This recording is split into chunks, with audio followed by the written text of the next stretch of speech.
Makasih Tuhan. Haleluya, haleluya, haleluya.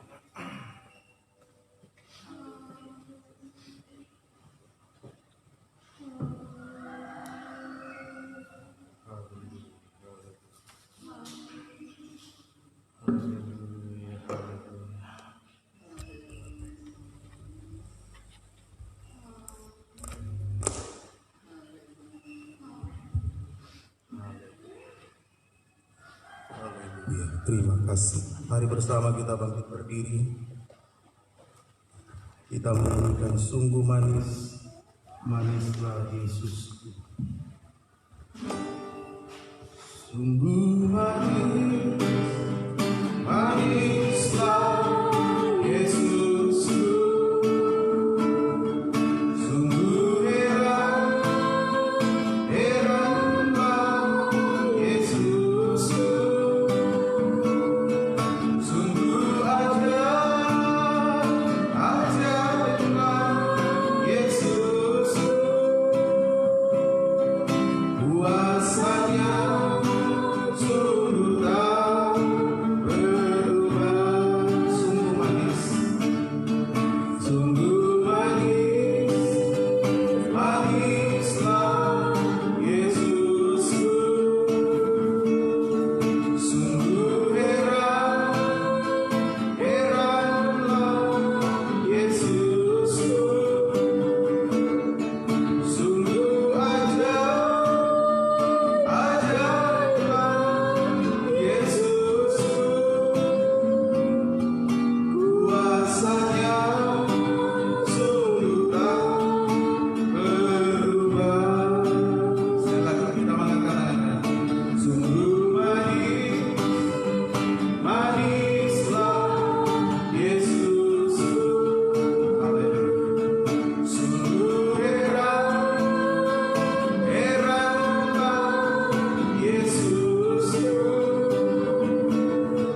Sungguh ajaib, ajaiblah Yesusku.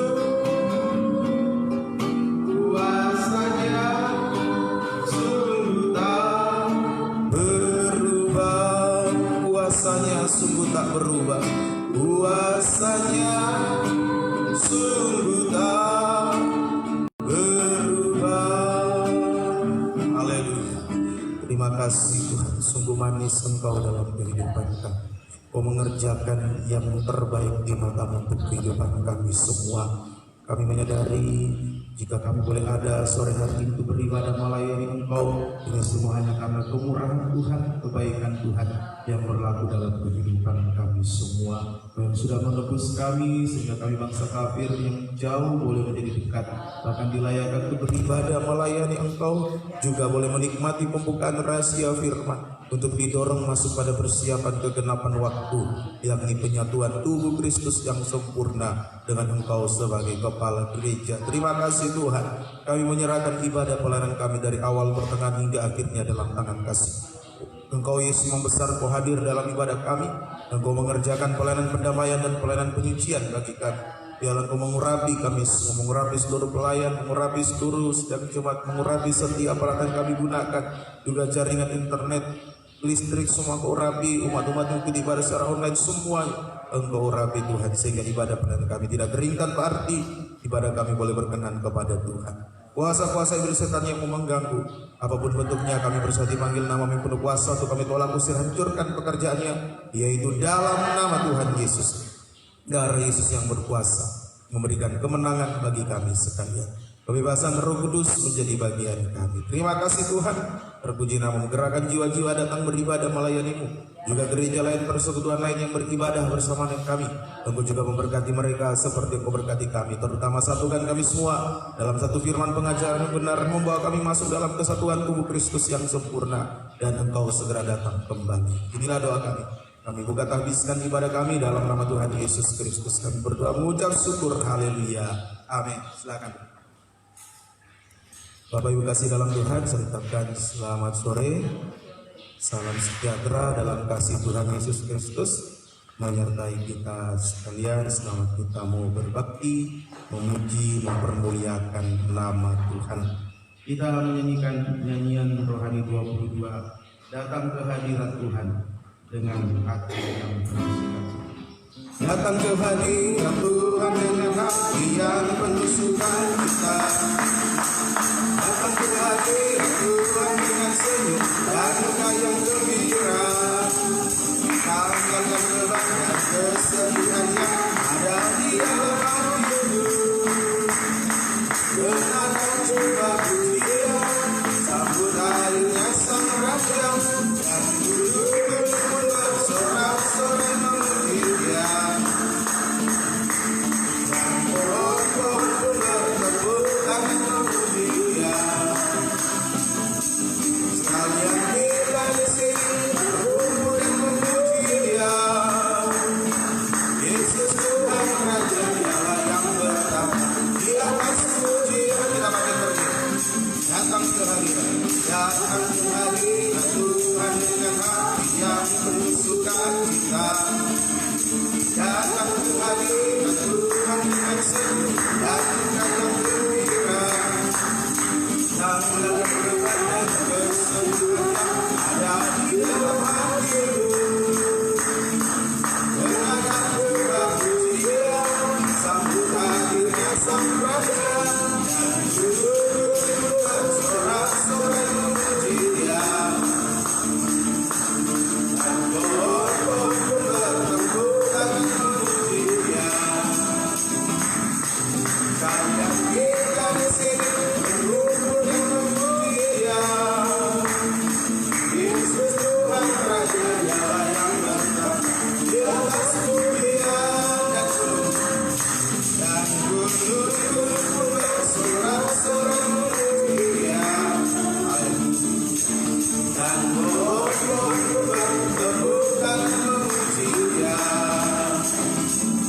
Sekalian kita di sini berkumpul dan memuji Dia. Yesus Tuhan Raja, Dialah yang bertapa di atas pujian. Haleluya. Puji bagi nama Tuhan. Kita akan duduk kembali. Kita akan memuji, mempermuliakan Tuhan karena kasih-Nya yang begitu besar dalam kehidupan kita, yang sudah membawa kita boleh tergembala di dalam bidang firman pengajaran benar. Psalm 48, bawalah hidupku untuk digembalakan. Psalm 48. Sementara ku hidup di dunia, biar firman-Mu menuntun hamba. Dikenal dengan kesukaran, jangan ku sampai dihilangkan. Bawalah kehidupanku untuk dikembangkan, jangan biarkan ku mengembara.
dan kita bergairah di dalam penggembalaan untuk mencapai pahala, yaitu kita mendapatkan upah kita memiliki Yesus sebagai mempelai pria surga dan Dia memiliki kita sebagai mempelai wanita. Puji Tuhan, kita akan segera menerima firman Tuhan. Kita menyanyikan Psalm nomor 11, setelah ku mengembara tanpa tujuan. Setelah ku mengembara tanpa tujuan, ku tersesat dan terhilang tanpa harapan. Yesus datang membasuhku dengan firman-Nya, jadikanku milik yang dikasihinya. Dia tak ingat dosaku, segala cacat celahku Dia lupakan. Betapa hindaku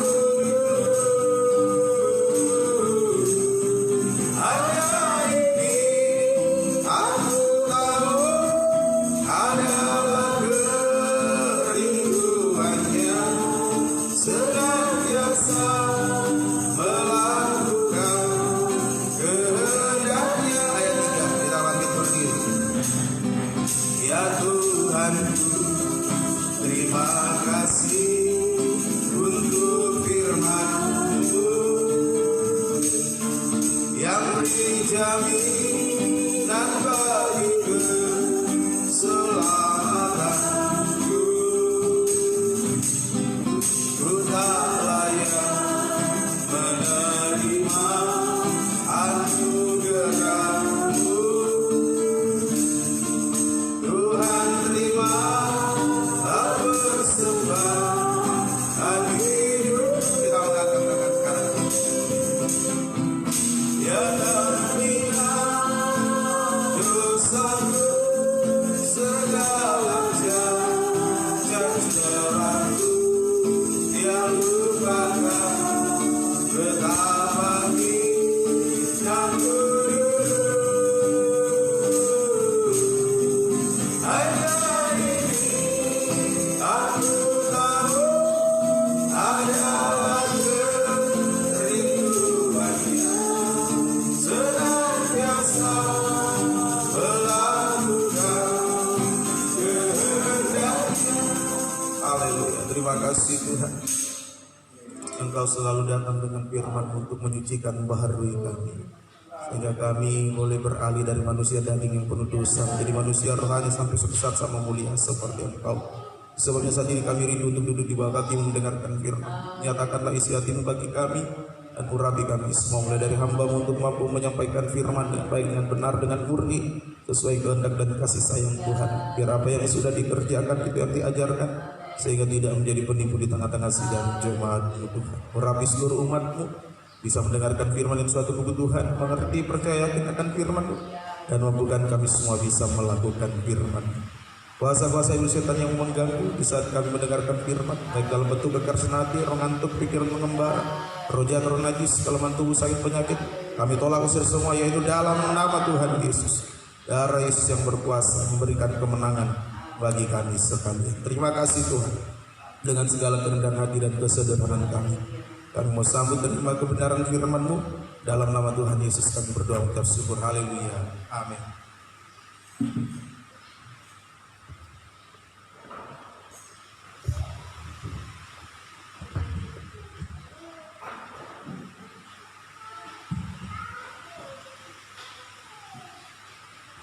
Puji bagi nama Tuhan.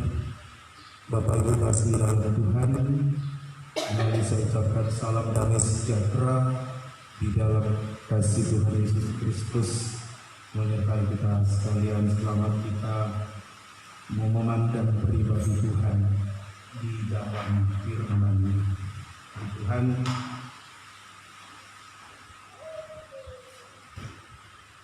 dan sudah menolong kita pada sore hari ini. Kita berada untuk sama-sama menikmati mencermati kebenaran firman Tuhan. Secara fisik saya dengan istri memang lagi drop kesehatan, tapi Tuhan sudah kasih kekuatan pada sore hari ini masih bisa melayani dalam pembukaan firman. Memang dari hari Minggu karena istri terganggu kesehatan, jadi saya bolak-balik di orang Minggu, Senin, Selasa, biasanya per malam. Jadi ya, ditambah lagi dengan minggu yang lalu pindahan, jadi agak lemas badan. Tapi Tuhan tolong, Tuhan kasih kekuatan jika sore hari ini bisa beribadah, bisa melayani Tuhan. Kita melanjutkan Injil Markus 14.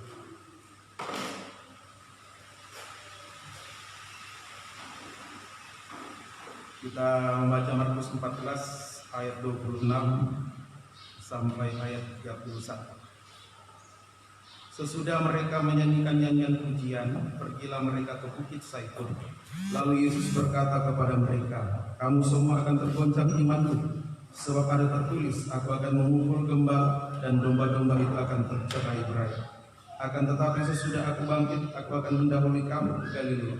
Kata Petrus kepadanya, "Biarpun mereka semua tergoncang imannya, aku tidak." Lalu kata Yesus kepadanya, "Aku berkata kepadamu, sesungguhnya pada hari ini, malam ini juga, sebelum ayam berkokok 2 kali, engkau telah menyangkal aku 3 kali." Tapi dengan lebih bersungguh-sungguh Petrus berkata, "Sekalipun aku harus mati bersama-sama engkau, aku takkan menyangkal engkau." Semua yang lain pun berkata demikian juga. Puji Tuhan. Di sini peringatan Tuhan yang keras kepada Petrus, sebab dia merasa dia kuat, dia mampu, sehingga ditegur oleh Yesus. Dan di sini kita lihat Yesus mengajak murid-muridnya ke Bukit Zaitun. Di situ ada suatu taman yang namanya Taman Getsemani.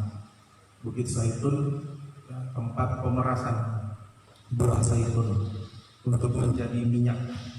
Nah, ini menunjukkan buah zaitun yang diambil, diperas, dijemur, diperas menjadi minyak, menunjukkan pribadi Yesus yang rela mati di kayu salib untuk 2 hal. Yang pertama, untuk mencurahkan Roh Kudus kepada kita.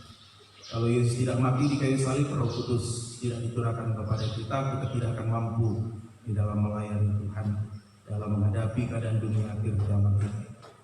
Kemudian juga yang kedua, Yesus mati di kayu salib untuk membuktikan bahwa Dia adalah gembala yang baik. Nah, Yesus adalah gembala yang baik, yang menyerahkan nyawa bagi domba-dombanya. Di Tuhan ini.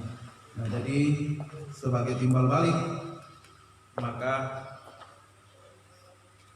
kita juga harus menghargai korban Kristus lewat praktek mau tergembala. Itu sebagai timbal balik. Kita menghargai korban Kristus lewat praktek mau tergembala dengan benar. Nah, sekalipun sakit bagi daging. Tetapi kalau kita mau tergembala dengan benar, di dalam Imamat 21 ayat 12, kita akan mengalami pencurahan Roh Kudus. Hidup dalam urapan Roh Kudus. Nah, ini jadi harus penting penggembalaan, supaya kita hidup dalam urapan Roh Kudus. Mampu menghadapi dunia akhir zaman yang semakin gelap. Nah, puji Tuhan, dan tolong kita sekalian. Nah, dan kalau kita tergembala dengan benar, dengan sungguh-sungguh, maka kita akan mengalami pekerjaan Yesus sebagai gembala di dalam 3 penampilannya. Kita akan mengalami pekerjaan Yesus sebagai gembala dalam 3 penampilannya. Hari Minggu yang pertama sudah saya terangkan. Yesus tampil sebagai gembala yang baik. Yohanes 10 ayat 11. Pekerjaannya untuk menyelamatkan. Ya, domba-dombanya Tuhan hanya orang Israel asli. Ya, kita bukan, kita disejajarkan, mohon maaf, dengan anjing. Tapi Yesus rela mati, ya, dia sebagai gembala yang baik menyerahkan nyawa untuk menyelamatkan kita, mengangkat kita dari anjing menjadi domba-dombanya Tuhan. Itu sudah kita dengarkan hari Minggu kemarin. Yang kedua, ini penampilan Yesus sebagai gembala. Ibrani 13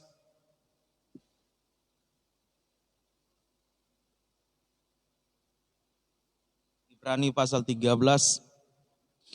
ayat 20 sampai 21. Maka Allah damai sejahtera yang oleh darah perjanjian yang kekal telah membawa kembali dari antara orang mati Gembala agung segala domba, yaitu Yesus Tuhan kita.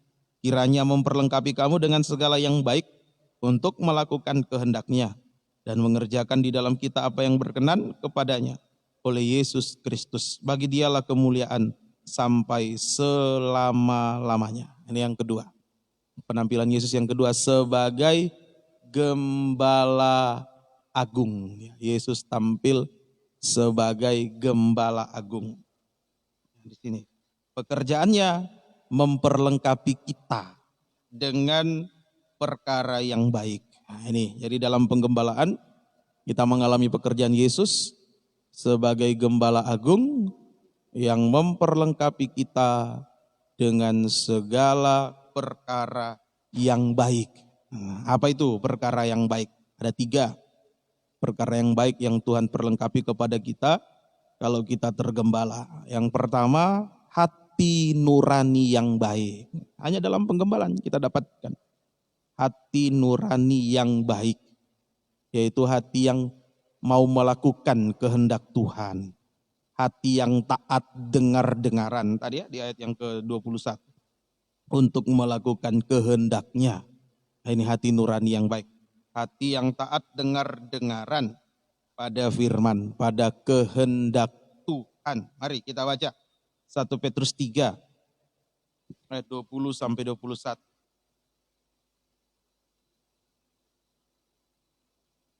1 Petrus 3 ayat 20-21. Yaitu kepada roh-roh mereka yang dahulu pada waktu Nuh tidak taat kepada Allah. Ketika Allah tetap menanti dengan sabar, waktu Nuh sedang mempersiapkan bahteranya, di mana hanya sedikit, yaitu 8 orang yang diselamatkan oleh air bah itu. Juga kamu sekarang diselamatkan oleh kiasannya, yaitu baptisan, maksudnya bukan untuk membersihkan kenajisan jasmani, melainkan untuk memohonkan hati nurani yang baik kepada Allah oleh kebangkitan Yesus Kristus. Ini hati nurani yang baik, hati yang taat dengar-dengaran pada firman Tuhan, pada kehendak Tuhan. Tujuannya apa? Hati nurani yang baik ini tujuannya untuk apa? Nah, supaya kita dipakai dalam pelayanan pembangunan tubuh Kristus. Itu tujuannya. Supaya kita dipakai dalam pelayanan pembangunan tubuh Kristus. Tabernakel yang rohani. Ya, pembangunan tabernakel yang rohani. Dulu dalam pembangunan tabernakel jasmani, ya, perintahnya adalah hendaklah. Selalu perintahnya itu hendaklah. Itu dalam terjemahan lama. Kalau terjemahan baru haruslah. Sama hendaklah. Dalam Keluaran 25 ayat 8. Nah, terjemahan lamanya di situ hendaklah. Jadi tujuannya supaya kita dipakai dalam pelayanan pembangunan tubuh Kristus. Tabernakel rohani. Mempelai wanita. Nah, ini dalam pembangunan tubuh Kristus. Bukan bergantung pada kekuatan daging. Bukan, tapi bergantung pada hati. Bukan otak, bukan kepandaian, bukan kedudukan, bukan apalagi ya, ijazah dan lain sebagainya.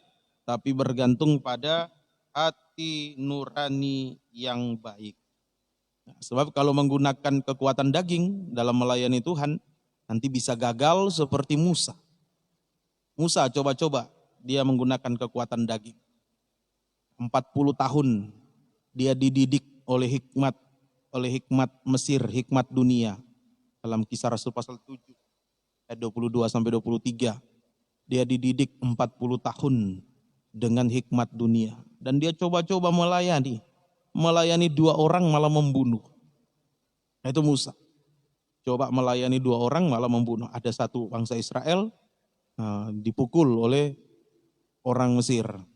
Nah, Musa datang, coba-coba melayani malah membunuh. Dia bunuh orang Mesir. Coba dibaca ya, di Keluaran 2. Keluaran pasal yang kedua.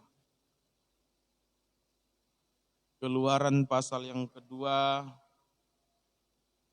ayat 11 sampai 14. Pada waktu itu ketika Musa telah dewasa, ia keluar mendapatkan saudara-saudaranya untuk melihat kerja paksa mereka. Lalu dilihatnyalah seorang Mesir memukul seorang Ibrani, seorang dari saudara-saudaranya itu. Ia menoleh ke sana sini, dan ketika dilihatnya tidak ada orang, dibunuhnyalah orang Mesir itu, dan disembunyikannya mayatnya dalam pasir. Ketika keesokan harinya ia keluar lagi, didapatinya dua orang Ibrani tengah berkelahi. Ia bertanya kepada yang bersalah itu, mengapa engkau pukul temanmu? Tetapi jawabnya, siapakah yang mengangkat engkau menjadi pemimpin dan hakim atas kami? Apakah engkau bermaksud membunuh aku? Sama seperti engkau telah membunuh orang Mesir itu? Musa menjadi takut sebab pikirnya, tentulah perkara itu telah ketahuan. Ini Musa menggunakan kekuatan daging. Kisah Rasul 7, ayo dibaca dulu. 40 tahun Musa dididik di Mesir. Dalam Kisah Rasul pasal yang ke-7.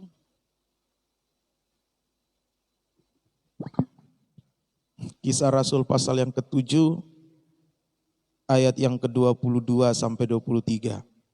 Dan Musa dididik dalam segala hikmat orang Mesir, dan ia berkuasa dalam perkataan dan perbuatannya.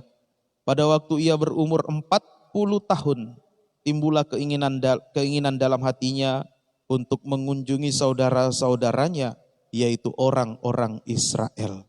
40 tahun dididik, bayangkan 40 tahun. Ya, di dunia saja masa pendidikan ya berapa? 9 tahun sampai SMA. Kemudian 4 tahun S1. Berapa tahun lagi yang enggak tahu ya. Sampai S3. Tidak sampai 40 tahun. Ini 40 tahun luar biasa. Luar biasa sekolahnya Musa. Hebat ya. Tapi melayani dua orang gagal. Malah membunuh. Nah, inilah mari berbekal hikmat dunia. Musa coba-coba melayani, malah membunuh. Jadi kalau melayani Tuhan dengan mengandalkan kekuatan daging, hanya mematikan rohani. Itu kalau saya sebagai hamba Tuhan melayani dengan kekuatan daging, hanya mematikan rohani jemaat. Nah itu dengan kekuatan daging. Ya, praktek melayani dengan kekuatan daging, kembali ke Keluaran 2 tadi. Yang pertama menoleh ke sana sini. Nah itu praktik pertama, menoleh ke sana sini. Artinya lihat orang beribadah melayani hanya melihat manusia. Jadi fokusnya bukan firman, manusia. Itu yang dia lihat. Ya kalau ada artis, hanya lihat mungkin satu suku, yang melihat keluarganya. Nah, kalau bukan itu dia tidak mau melayani. Ini hanya melihat manusia dengan kepandaiannya, dengan kedudukannya, dengan apalagi ya, suku bangsanya. Ya. Bukan melihat Tuhan, bukan melihat firman pengajaran yang benar. Misalnya hanya ikut rame, melayani hanya ikut rame. Itu contoh. Ya, hanya ikut rame, lihat orang. Ya, karena ada hubungan saudara, ya tergembala ya karena ya, mungkin di situ orang tuanya dan sebagainya. Nah akibatnya, nah ini kalau melayani dengan kekuatan daging, melihat manusia, nah, akibatnya menimbulkan golongan-golongan. Ya, menimbulkan golongan-golongan. Nah, saya dari golongan ini, kamu golongan ini, ya, itu menimbulkan golongan-golongan. Tidak bisa menyatu. Nah, juga akibatnya menimbulkan kemunafikan. Itu kalau hanya lihat manusia, pasti munafik. Nah, setelah itu meningkat, menimbulkan kebencian, ya, Musa membunuh, menimbulkan kebencian, hanya merugikan orang lain, itu akibatnya, hanya merugikan orang lain dan malah ini paling parah, membalas kebaikan dengan kejahatan. Itu kalau melihat sana sini, pasti nanti membalas kebaikan dengan kejahatan. Seperti Musa lupa. Kalau dulu dia ditolong oleh orang Mesir, nah, setelah dia sudah dewasa, pendidikannya tinggi, membunuh orang Mesir. Nah itu ya jangan terjadi dalam kehidupan kita sekalian. Ayo melayani dengan kekuatan Tuhan, kekuatan Roh Kudus, bukan kekuatan daging. Ya jangan cuma lihat manusia, oh kalau ada gembala mau sungguh-sungguh melayani, kalau tidak ada gembala tidak serius melayani. Mari jangan terjadi demikian. Nah, kemudian yang kedua, praktik yang kedua melayani dengan kekuatan daging. Nah, tadi Musa menyembunyikan mayat di dalam pasir. Itu yang kedua, menyembunyikan mayat dalam pasir. Artinya ya, pasir itu gambaran dunia. Ya. Menyembunyikan mayat dalam pasir artinya beribadah melayani Tuhan menggunakan cara-cara dunia. Itu, menggunakan cara-cara dunia. Kenapa demikian? Nah, untuk menyembunyikan kebusukan dosanya. Cara-cara dunia yang dibawa masuk dalam gereja sebenarnya karena ada kebusukan dosa di situ. Ada kebusukan dosa. Makanya untuk menyembunyikan supaya tidak ketahuan, ya, supaya kelihatan ibadah itu tetap semarak, ya cara-cara dunia dibawa masuk di dalamnya. Nah, tapi suatu saat pasti tercium. Ya, namanya kebusukan suatu saat pasti tercium, pasti terbongkar. Ayo jangan sampai terjadi dalam kehidupan saya nomor satu sebagai gembala. Kalau dalam gereja sudah dibawa masuk cara-cara dunia, nah sebenarnya ada kebusukan dosa itu yang dia sembunyi. Nah begitu juga kalau kita meninggalkan ibadah pelayanan untuk mencari perkara dunia, nah itu karena ada kebusukan dosa. Nah ini.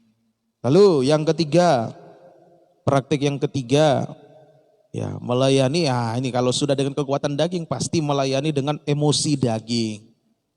Nah, dengan emosi, dengan keinginan, ya, ambisi, ya, itu pasti. Itu kalau sudah dengan kekuatan daging pasti emosi, ada keinginan, ada ambisi, ada kesombongan. Nah, muncul kesombongan. Ya, jangan terjadi dalam kehidupan kita. Syukur kepada Tuhan, Musa mengalami penyucian, pembaharuan hati nurani di dalam penggembalaan di Midian. Ya, Musa di Midian mengalami penyucian hati nurani di Midian dalam penggembalaan sehingga dia dipakai oleh Tuhan untuk memimpin bangsa Israel keluar dari Mesir. Keluaran 3 kita baca, yang tadinya dia menggunakan kekuatan dagingnya 40 tahun dididik dengan hikmat Mesir. Nah sekarang dia harus menggiring domba. Ya, kita baca Keluaran 3 ayat 1 sampai 5. Adapun Musa, ia biasa menggembalakan kambing domba Yitro mertuanya, imam di Midian. Sekali ketika ia menggiring kambing domba itu ke seberang padang gurun, sampailah ia ke gunung Allah, yakni gunung Horeb. Lalu malaikat Tuhan menampakkan diri kepadanya di dalam nyala api, ini api firman, yang keluar dari semak duri. Lalu ia melihat dan tampaklah semak duri itu menyala, tetapi tidak dimakan api. Musa berkata, baiklah aku menyimpang ke sana untuk memeriksa penglihatan yang hebat itu. Mengapakah tidak terbakar semak duri itu? Ketika dilihat Tuhan bahwa Musa menyimpang untuk memeriksanya, berserulah Allah dari tengah-tengah semak duri itu kepadanya, Musa, Musa. Dan ia menjawab, ya Allah. Lalu ia berfirman, janganlah datang dekat-dekat, tanggalkanlah kasutmu dari kakimu, sebab tempat di mana engkau berdiri itu adalah tanah yang kudus. Ini Musa ya mengalami penyucian, pembaharuan di dalam penggembalaan. Syukur kepada Tuhan, Musa mau tergembala. Ya, jadi dalam penggembalaan kita mengalami penyucian supaya kita memiliki hati nurani yang baik seperti Musa. Nah, hati nurani yang baik ini digambarkan seperti hati bayi. Ya, hati nurani yang baik digambarkan seperti hati seorang bayi, polos, bersih. Ya, di sini Musa dikatakan, tanggalkanlah kasutmu. Nah, Musa disuruh menanggalkan kasut. Menanggalkan kasut itu menjadi, sekarang pengertian rohaninya menjadi seperti bayi yang baru lahir. Bayi itu tidak pakai sepatu, tidak pakai sandal, lahir. Nah itulah menanggalkan kasut. Ya, menjadi seperti bayi yang baru lahir. Ya, sama dengan memiliki hati nurani yang bersih, yang suci, hati yang taat, dengar-dengaran. Ya ini, mari dalam penggembalaan. Hati kita ini, hati manusia dalam Kejadian pasal 6 cenderung jahat. Ya, sebab itu perlu penggembalaan, perlu firman, ada api di semak-semak Itu menunjukkan api firman, pengajaran yang benar, semaknya tidak terbakar. Ya, semak itu menunjukkan kita manusia daging, perlu disucikan oleh api firman, pengajaran yang benar. Praktek hati yang taat apa? Praktek hati taat, ya berkata ya Allah, itu praktek hati taat. Bisa berkata ya Allah, seperti tadi Musa. Musa, dia berkata ya Allah. Itu praktek hati nurani yang baik. Berkata ya Allah sama dengan selalu berkata ya untuk perkara rohani. Selalu ya untuk perkara rohani. Tidak ada tawar-menawar. Nah, untuk Tuhan selalu ya. Tetapi kalau untuk setan, ya jangan. Untuk dosa selalu berkata tidak. Kalau untuk Tuhan ya.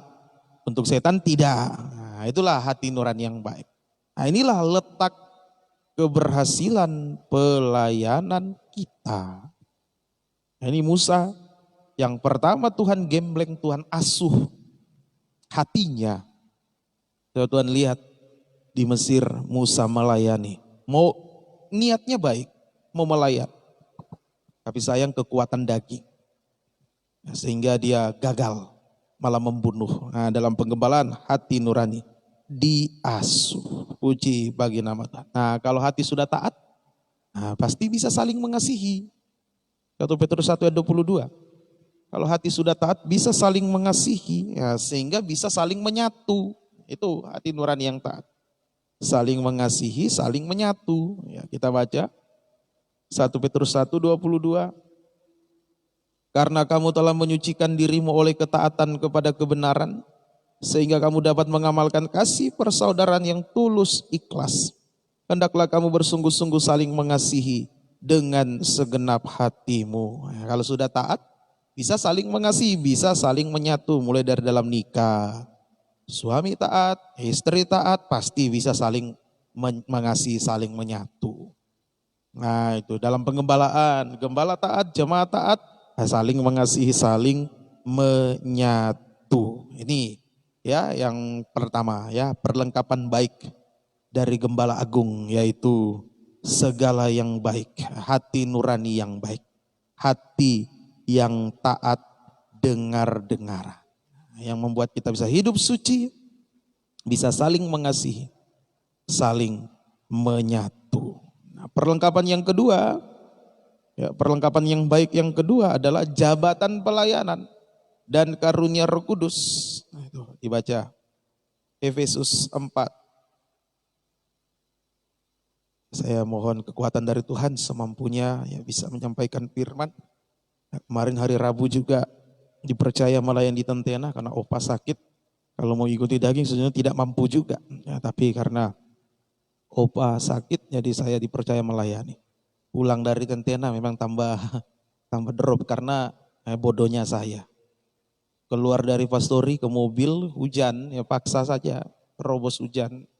Ya enggak pakai payung, akhirnya ya mulai demam dan terasa enggak enak, ngilu-ngilu badan semuanya ya, tapi sudah upaya ya minum obat dan berdoa, ya terutama berdoa minta ampun sama Tuhan.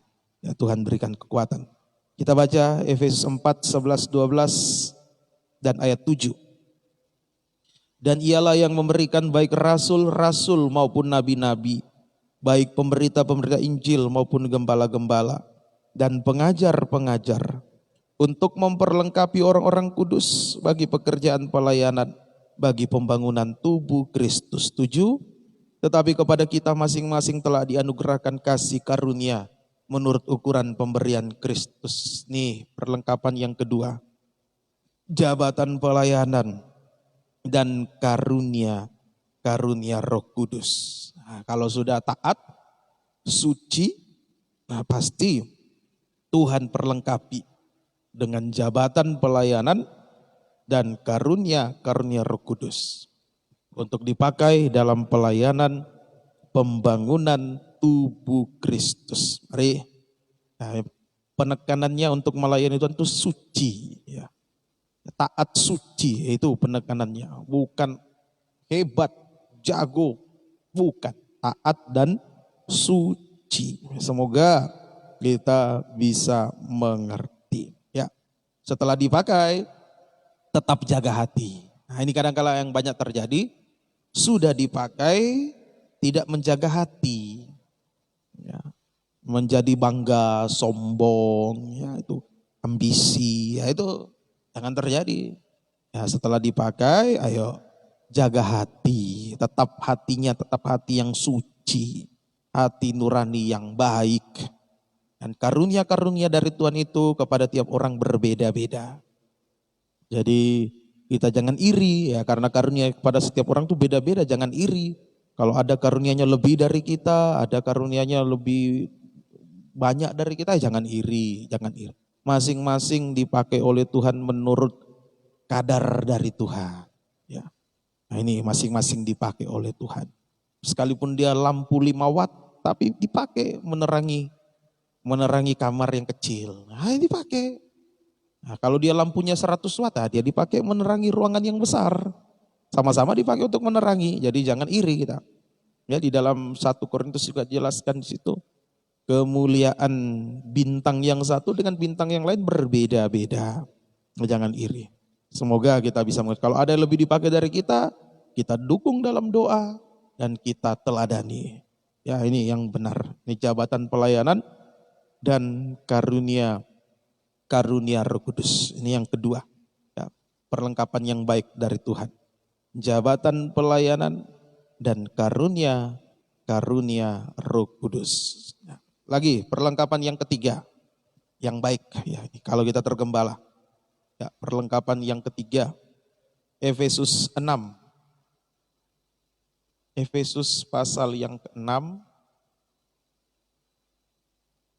Ayat yang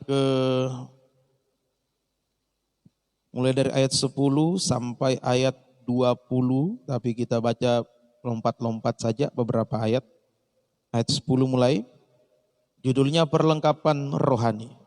Akhirnya hendaklah kamu kuat di dalam Tuhan, di dalam kekuatan kuasanya. Kenakanlah seluruh perlengkapan senjata Allah, supaya kamu dapat bertahan melawan tipu muslihat iblis. Karena perjuangan kita bukanlah melawan darah daging, tetapi melawan pemerintah-pemerintah, penguasa-penguasa, penghulu-penghulu dunia yang gelap ini.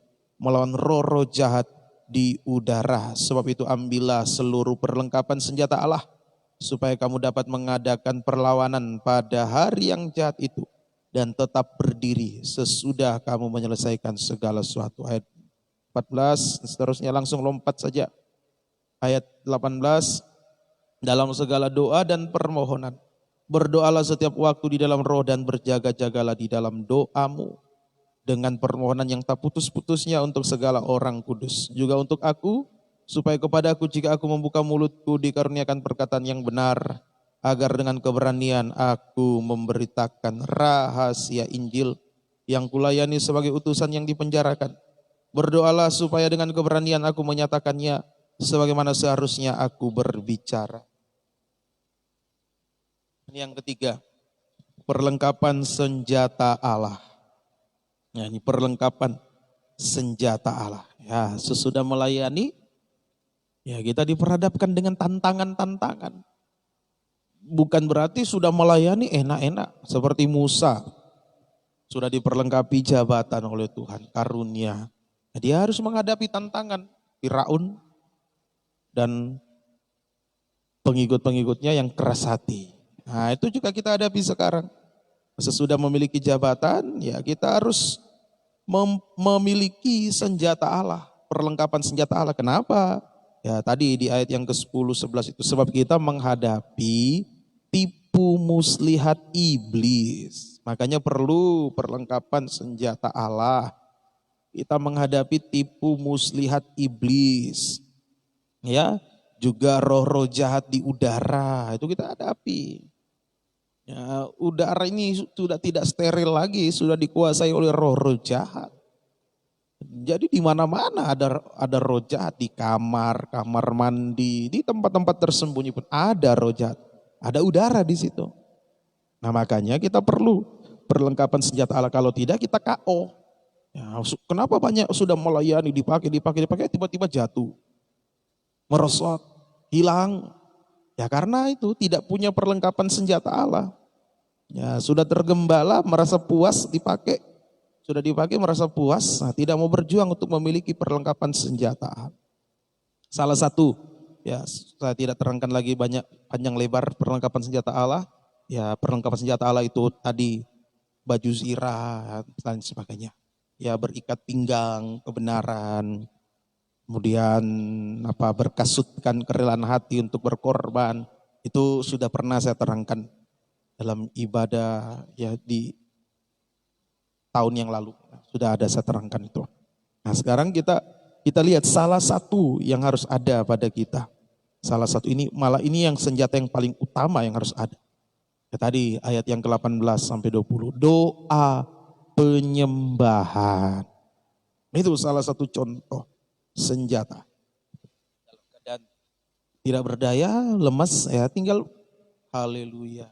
Nah, itu yang saya kerjakan. Haleluya, haleluya, haleluya, menyembah. Ya, ini perlengkapan senjata Allah, ya, yaitu doa penyembahan. Bentuk-bentuk doa yang diajar dan diteladankan Yesus. Yang pertama, bentuk doa yang pertama Markus 14 ayat 37. Ini bentuk doa yang pertama. Setelah itu ia datang kembali dan mendapati ketiganya sedang tidur. Dan ia berkata kepada Petrus, Simon, sedang tidurkah engkau?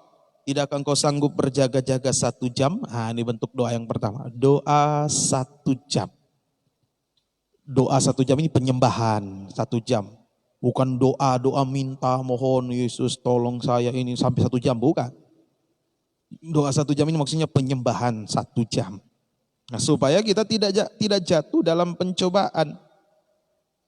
Ini tujuannya. Doa penyembahan 1 jam supaya jangan jatuh dalam pencobaan. Artinya saat kita dicobai tidak jatuh dalam dosa. Nah, itu penting penyembahan. Ya, waktu diizinkan sakit, wah, bersungguh tidak. Jangan. Ya, hari Rabu saya datang di Tentena, lihat papa kondisi papa lemas. Wah, kasihan. Sampai sudah diinfus. Ya, itu.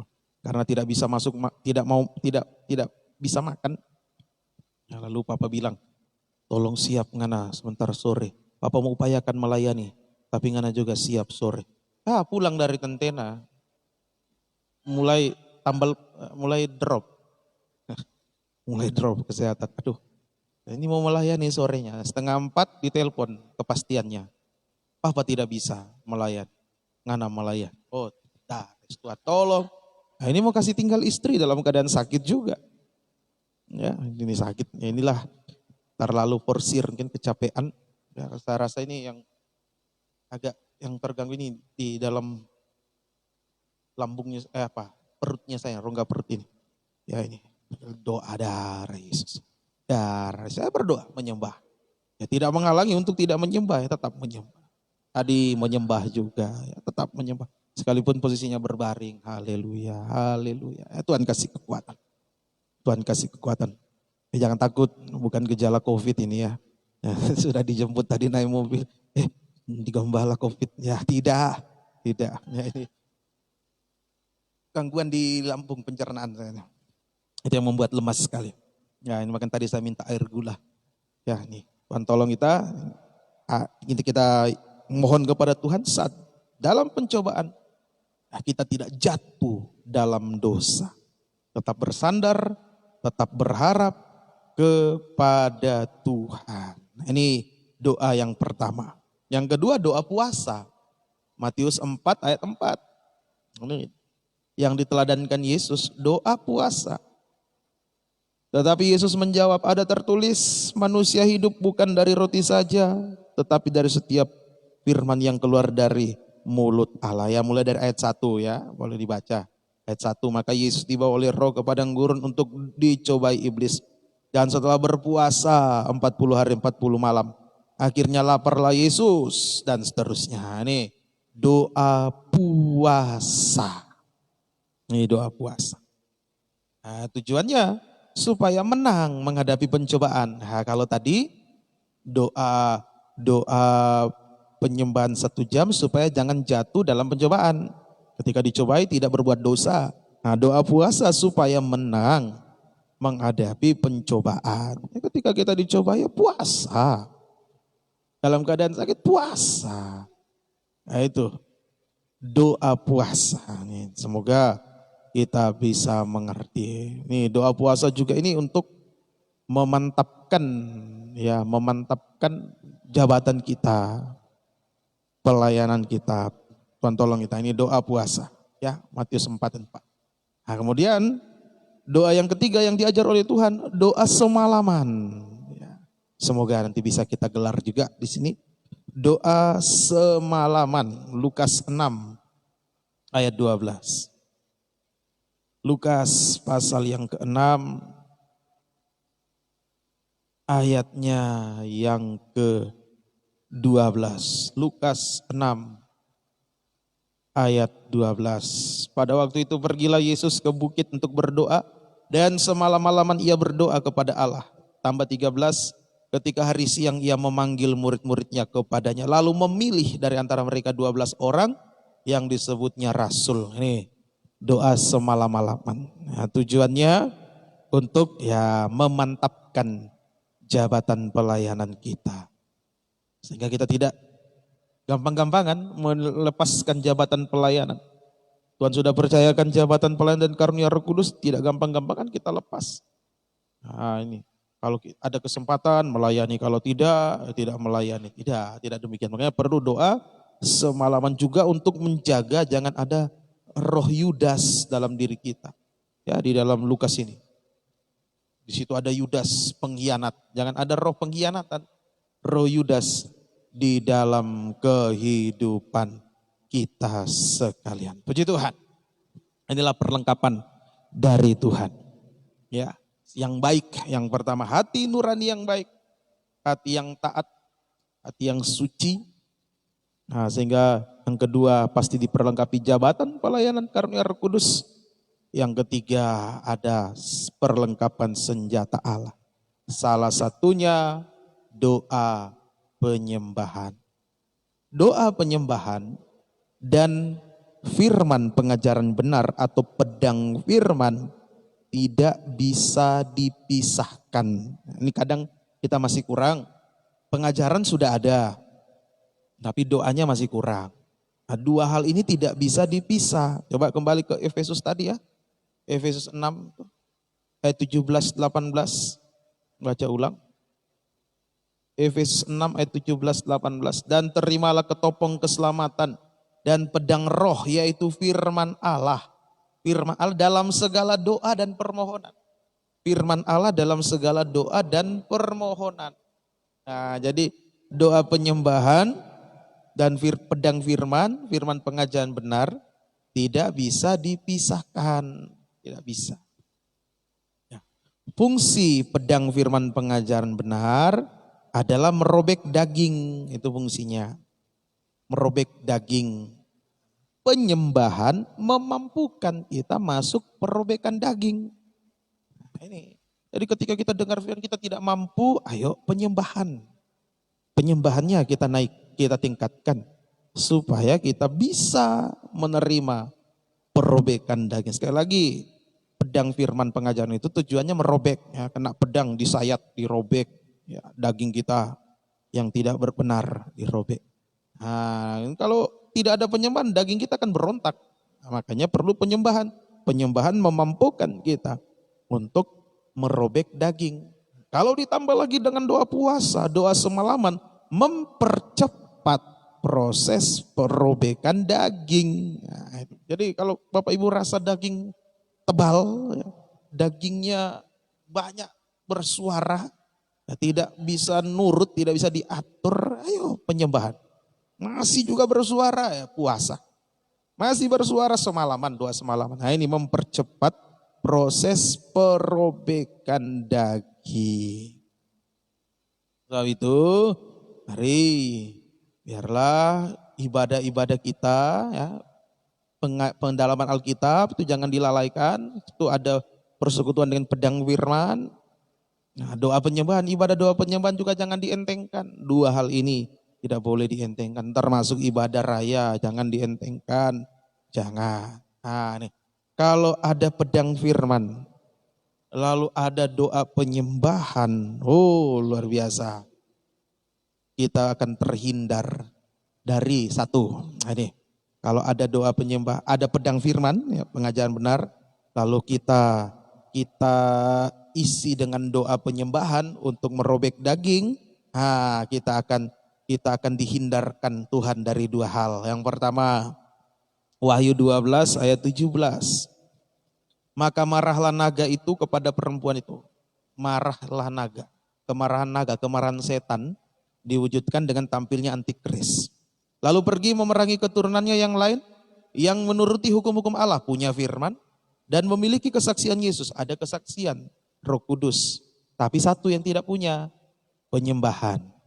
Jadi orang yang kurang penyembahan, penyembahannya tidak mencapai ukuran, ya dia akan masuk aniaya antikris.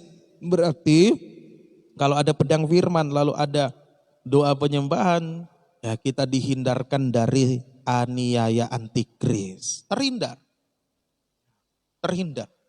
Karena sejak sekarang kita sudah mau merobek daging. Nah, kalau tidak mau merobek daging, ya itulah. Siap-siap terima pedangnya antikris. Nah, untuk merobek-robek dagingnya dalam arti sesungguhnya, oh tidak, jangan terjadi. Siapa yang tahan dianiaya 3,5 tahun dirobek-robek oleh pedangnya antikris, mari yuk tingkatkan persekutuan dengan pedang firman pengajaran, pendalaman Alkitab, doa penyembahan juga penting untuk merobek daging. Ayo kita mohon kekuatan daripada Tuhan. Ini yang pertama. Jadi kalau ada pedang firman dan kita isi dengan doa penyembahan, oh kita dihindar dari aniaya antikris. Yang kedua, kita dihindarkan dari apa? Yoel 2. Yoel pasal yang kedua, kita membaca ayat yang ke Yoel 2, ayat yang ke sebentar. Katakan di situ ada asap, ya, Yoel 2 ayat 30. Ayat 30. Aku akan mengadakan mujizat-mujizat di langit dan di bumi, darah dan api dan gumpalan-gumpalan asap. Nah, gumpalan asap ini penghukuman. Darah, api, gumpalan asap ini penghukuman Tuhan. Jadi kalau namanya ada gumpalan asap itu berarti sudah suatu rumah kalau ada gumpalan asap sudah hancur total itu. Beda kalau baru terbakar, ya asapnya masih sedikit. Kalau sudah terbakar utuh, wow gumpalan asap besar. Nah jadi yang kedua kita dihindarkan dari kehancuran total. Itu yang kedua. Kehancuran total oleh penghukuman Tuhan. Yuk jangan ada. Kita dihindarkan dari kehancuran total oleh penghukuman Tuhan. Mari Bapak Ibu kasih dalam Tuhan, biarlah lewat ibadah pendalaman Alkitab, perjamuan suci sore ini, ya kita mengerti ada pedang firman, penting itu. Kita butuhkan pedang firman pengajaran untuk merobek daging. Tapi jangan lupa doa penyembahan untuk memampukan kita menerima proses perobekan daging. Ya, puji bagi nama Tuhan. Ya, ini kemudian jadi kalau ada doa penyembahan sekali lagi, kita dihindarkan dari aniaya antikris, kita dihindarkan dari penghukuman Tuhan, kehancuran total oleh sebab penghukuman Tuhan. Dan kalau ada doa penyembahan, setelah ada pedang firman kita isi yang doa penyembahan, hasilnya yang akan kita raih sekarang ini, hasilnya yang akan kita dapatkan. Pertama, Imamat 24, Imamat pasal 24, ayat yang ke-7. Imamat 24 ayat 7. Engkau harus membubuh kemenyan tulen di atas tiap-tiap susun. Kemenyan itulah yang harus menjadi bagian ingat-ingatan roti itu, yakni suatu korban api-apian bagi Tuhan. Roti di sini menunjukkan firman. Kemenyan itu doa penyembahan. Selalu penyembahan dan pengajaran tidak bisa dipisah. Ada pengajaran harus ada penyembahan. Nah ini hasil yang pertama, kita selalu diingat Tuhan. Itu hasilnya. Kita selalu diingat oleh Tuhan. Sama dengan ada di pikiran Tuhan. Ada di hati Tuhan. Selalu dipelihara dan dilindungi oleh Tuhan. Mari. Jadi doa penyembahan ini ada di atas roti. Sebagai rasa syukur kita. Penyembahan itu rasa syukur kita. Karena sudah dilawati oleh firman pengajaran yang benar. Dilawati Tuhan. Lewat firman pengajaran benar. Itu penyembahan. Rasa syukur. Kita bersyukur, puji Tuhan. Sudah dilawati oleh firman pengajaran yang benar. Mari, ini hasil yang pertama. Kita boleh raih, kita rasakan bahwa kita selalu diingat oleh Tuhan. Tadi kalau kita diingat Tuhan, ya segala kebutuhan kita Tuhan tahu. Karena Tuhan ingat apa yang kita butuhkan, Tuhan tahu. Tuhan mampu menyediakan bagi kita. Tepat pada waktunya, bahkan lebih dari itu dia selalu bergumul bersama kita. Ya, selalu bergumul, dia peduli bergumul bersama kita sampai kita menang. Ya, tidak kalah. Kita bisa menang. Ini hasil yang pertama, hasil yang pertama. Hasil yang kedua, Kidung Agung 3. Kidung Agung pasal yang ketiga. Inilah hasil penyembahan. Kalau ada firman lalu kita isi dengan penyembahan. Ayat 6. Apakah itu yang membubung dari padang gurun seperti gumpalan-gumpalan asap, tersaput dengan harum mur dan kemenyan, dan bau segala macam serbuk wangi dari pedagang. Tambah 7. Lihatlah itulah Joli Salomo, tempat tidur. Ini bicara nikah. Dikelilingi oleh 60 pahlawan dari antara pahlawan-pahlawan Israel. Nah ini yang kedua, hasil yang kedua, kita diubahkan. Kita diubahkan. Kemenyan dibakar jadi asap. Kita diubahkan dari manusia daging menjadi manusia rohani. Kita diubah sampai menjadi sempurna, menjadi mempelai wanita Tuhan. Tadi Joli Salomo. Itu nubuatan tentang nikah yang rohani. Nah kita disucikan, diubahkan. Nah, sampai menjadi sempurna, menjadi mempelai wanita Tuhan. Nah, bicara Joli, tempat tidur menunjukkan nikah. Nah ini nikah tertolong lewat doa penyembahan. Ada pedang firman, ada doa penyembahan. Nikah kita pasti tertolong apapun masalah yang dihadapi. Ini Joli Salomo digambarkan tadi, ya. Di situ dikatakan di padang gurun. Apa yang membubung tinggi di padang gurun? Padang gurun itu suasana sengsara. Nah, padang gurun itu bukan tempat yang enak. Suasana yang tidak enak, suasana sengsara. Ya, tapi kalau kita bisa menerima pedang firman pengajaran, bisa berdoa menyembah, ya Tuhan kuatkan kita. Sekalipun dalam suasana sengsara, ini kita bisa menyembah, itu roh mempelai. Nah, ini roh mempelai. Sekalipun dalam suasana sengsara bisa berdoa menyembah, itu roh mempelai. Berarti ketika Yesus datang kembali kedua kali dalam Wahyu 19 ayat 6 sampai ayat 9, kita bisa menyambut kedatangan Yesus dengan suara penyembahan. Haleluya. Ini milikilah roh mempelai. Penyembahan itu roh mempelai. Wahyu 12 ayat dibaca. Wahyu pasal 12. Ini suasana tidak enak bagi daging, tapi bisa menyembah. Ayat 1 sampai 2. Maka tampaklah suatu tanda besar di langit. Seorang perempuan berselubungkan matahari dengan bulan di bawah kakinya. Dan sebuah mahkota dari 12 bintang di atas kepalanya. Ia sedang mengandung dan dalam keluhan dan penderitaannya hendak melahirkan. Ia berteriak kesakitan. Di dalam keadaan menderita, mengeluh, mengerang kepada Tuhan. Menyembah, itu roh mempelai. Bukan mengeluh kepada manusia. Mengerang kepada manusia, bukan. Mengeluh mengerang kepada Tuhan. Nah, maka Tuhan akan tolong kita. Kita bisa mewujudkan firman. Nah, dengan mengeluh mengerang, nah, perempuan ini akhirnya melahirkan. Bisa mewujudkan firman dalam hidup kita. Artinya kita sudah menjadi manusia rohani yang menampilkan firman dalam segala aspek hidup kita. Dalam perkataan, perbuatan, pandangan, perilaku sehari-hari. Nah, itu semua menampilkan firman. Bukan lagi daging. Ya, semoga kita bisa menyambut kedatangan Yesus mempelai pria surga dengan suara penyembahan. Haleluya. Itu dalam Wahyu 19 ayat 6 sampai 9. Ayo kita baca lagi Wahyu 19 ayat 6 sampai 9.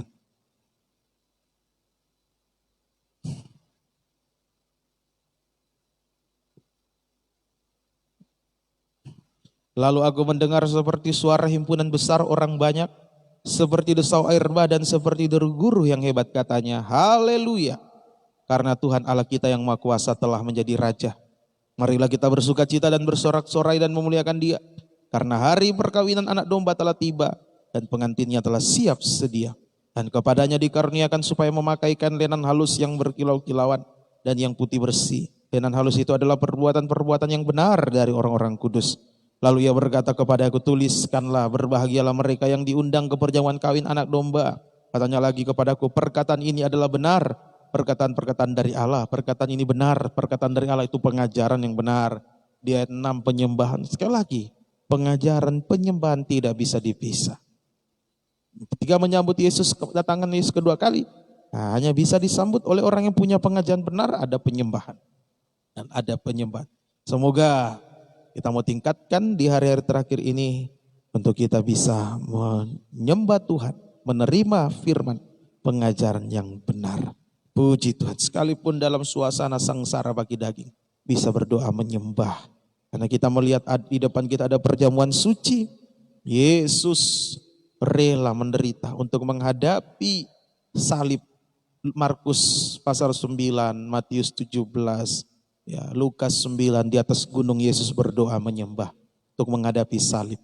Pasal 14 Markus di Taman Getsemani Yesus berdoa menyembah untuk menghadapi salib. Kita juga di depan akan ada salib yang lebih berat lagi yang harus kita tanggung.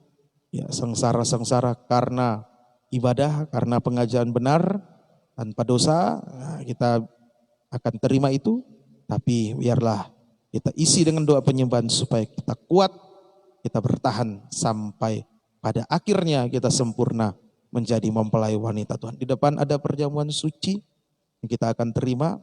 Biar ini menjadi kekuatan bagi kita sekalian. Saya tidak bisa lagi melanjutkan. Ya, kita akan segera menerima tubuh dan darah Kristus. Mohon maaf, agak singkat sore ini. Mari kita akan segera menerima tubuh dan darah Kristus. Kita nyanyikan nomor 1 nyanyian tambahan, Allah mengerti, Allah peduli. Mari kita bangkit berdiri.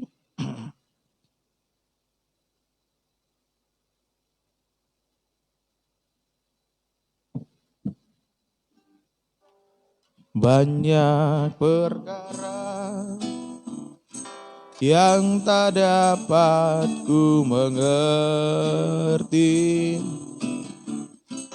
Mengapakah harus terjadi di dalam kehidupan ini? Satu perkara yang ku simpan dalam hati, tiada sesuatu kan terjadi tanpa Allah peduli. Allah mengerti, Allah mengerti, Allah peduli segala persoalan yang kita hadapi. Tak akan pernah dibiarkannya ku bergumul sendiri, sebab Allah mengerti. ngerti dengan ukur. Haleluya. Kami tidak mampu Tuhan. Kami membutuhkan Engkau. Biar kami selalu diingat oleh Tuhan. Lewat kami mau meningkatkan penyembahan kami.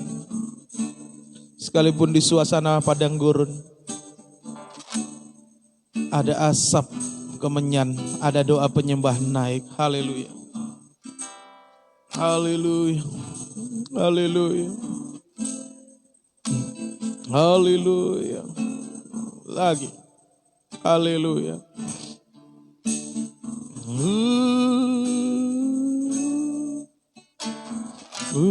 Sambil kita mengangkat kedua tangan, kita mau berseru-berser.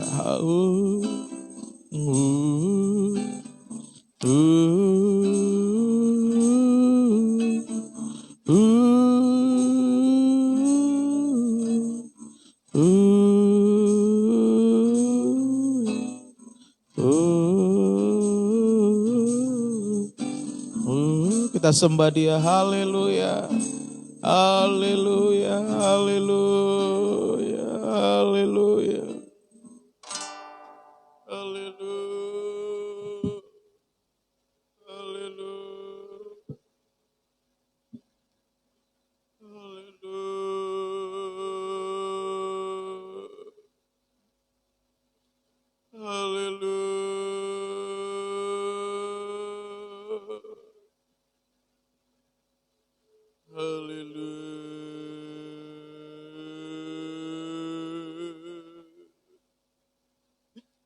Kuatkan kami Tuhan. Haleluya.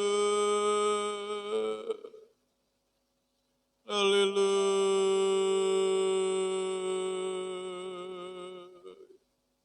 Haleluya. Kami bisa menyambut kedatangan tolong kami. Haleluya.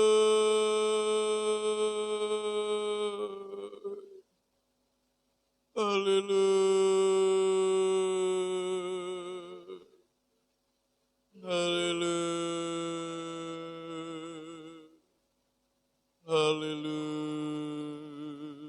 Terima kasih Tuhan. Turunkan tangan. Terima kasih.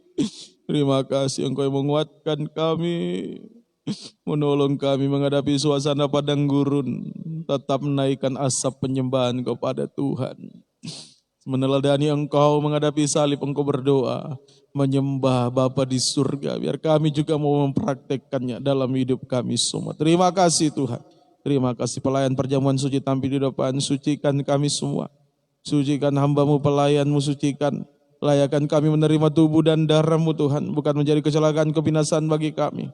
Tapi untuk mempermanensikan firman dalam kami semua. Terima kasih Tuhan.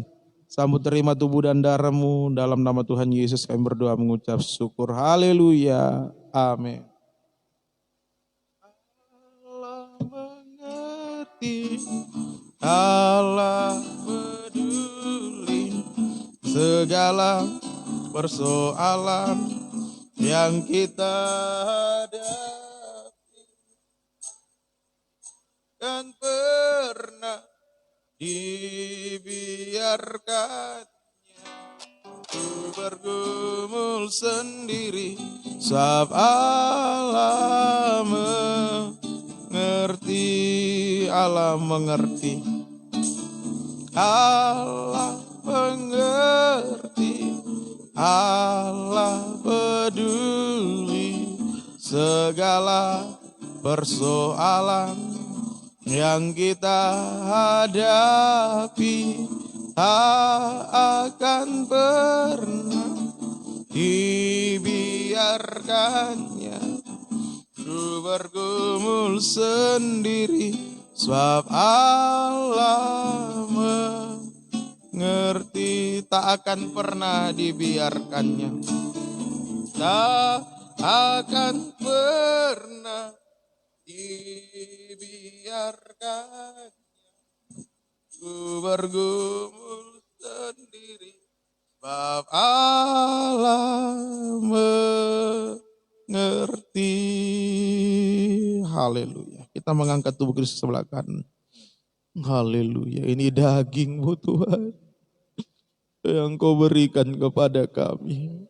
Sudah menanggung segala dosa kami, juga dari segala penyakit kami. Oh, terima kasih. Layakan kami, dengarkan firman Tuhan.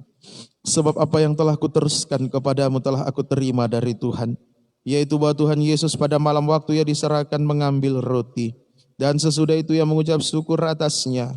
Ia memecah-mecahkannya dan berkata, inilah tubuhku yang diserahkan bagi kamu. Perbuatlah ini menjadi peringatan akan aku. Bukankah roti yang dipecah-pecahkan adalah persekutuan kita dengan tubuh Kristus? Amin. Dengan iman kita makan bersama dalam nama Tuhan Yesus Kristus.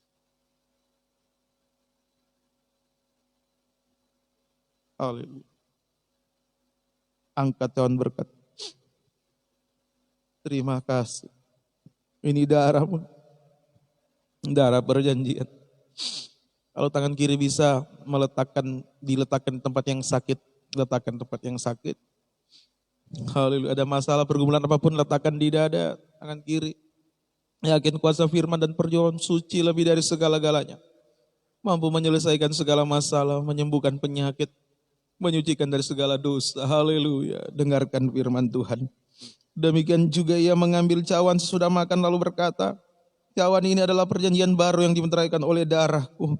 Perbuatlah ini setiap kali kamu meminumnya, menjadi peringat akan aku. Bukankah cawan berkat yang atasnya kita mengucap syukur adalah persekutuan kita dengan darah Kristus? Amin. Dengan iman kami nomor satu. Haleluya. Kita mengangkat kedua tangan kembali. Haleluya. Sebab setiap kali kamu makan roti ini dan minum cawan ini, kamu memberitakan kematian Tuhan sampai Ia datang. Oh, terima kasih. Haleluya. Haleluya. Haleluya. Haleluya, haleluya. Haleluya, haleluya. Haleluya. Terima kasih Tuhan.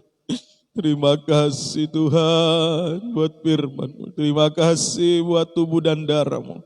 Kami dipulihkan, ditolong oleh Tuhan. Segala penyakit disembuhkan kuasa bilur. Segala dosa disucikan. Masalah diselesaikan oleh Tuhan. Tidak ada yang mustahil bagimu. Oh, ampuni kami, ampuni hamba-Mu, ampuni istri hamba, ampuni seluruh sidang jawab, ampuni kami. Haleluya, haleluya. Biar firman dan perjamuan suci bekerja terus dalam hidup kami semua. Terima kasih Tuhan, terima kasih. Dalam nama Tuhan Yesus Kristus kami berdoa, mengucap syukur buat firman dan perjamuan suci. Haleluya, amin. Kita membawa korban persembahan kita kepada Tuhan. Kita nyanyikan tadi. Allah mengerti banyak perkara yang ada. Banyak perkara yang tak dapat ku mengerti. Mengapakah harus terjadi di dalam kehidupan ini? Satu perkara yang ku simpan dalam hati, tiada sesuatu kan terjadi tanpa Allah peduli. Allah mengerti, Allah peduli segala persoalan yang kita bangkit berdiri. Tak akan pernah dibiarkannya ku bergumul sendiri. Allah mengerti. Haleluya. Terima kasih Tuhan Yesus. Kami berbahagia memiliki Allah seperti Engkau yang selalu mempedulikan kehidupan kami semua. Di tengah-tengah keterbatasan kami sebagai manusia daging, peduli Allah kami sangat dambakan pertolongan Tuhan nyata dalam hidup kami. Terima kasih Tuhan, menolong, memberkati seluruh umat-Mu dalam usaha pekerjaan, dalam nikah buah nikah, satukan dalam satu firman pengajaran benar, dalam ibadah pelayanan bergairahkan untuk tergembala dengan sungguh-sungguh. Jiwa-jiwa yang sudah undur tarik yang tali kasih setiamu, jiwa baru Engkau pertambahkan. Terima kasih Tuhan. Terima kasih. Perjalanan kembali ke rumah masing-masing jaga lindungi. Kembalikan di waktu ibadah yang datang, besok sore, hari Minggu, dan seterusnya Tuhan berkati. Membukakan rahasia firman-Mu sebagai pembuka jalan segala sesuatu. Ampuni hamba-Mu bersama istri hamba-Mu yang masih dalam keadaan lemas sakit. Ampuni jama Tuhan, sembuhkan kuasa bilur-Mu juga Bapak Gembala di Tentena. Tuhan ampuni jama, sembuhkan segala pekerjaan yang sakit penyakit. Juga Bapak Uji yang masih dalam pemulihan kesehatan, Tuhan tolong. Kuasa iblis sakit penyakit yang mengganggu, roh jahat, roh najis yang menunggangi, kami tolak usir semua dalam nama Tuhan Yesus. Pergi. Darah Yesus berkuasa, bilur-Mu menyembuhkan. Terima kasih Tuhan, terpuji nama. Kekasih-kekasih Tuhan, pulanglah terimalah berkat anugerah damai sejahtera dan cinta kasih sayang dari Allah Bapa, Anak Allah dan Allah Roh Kudus.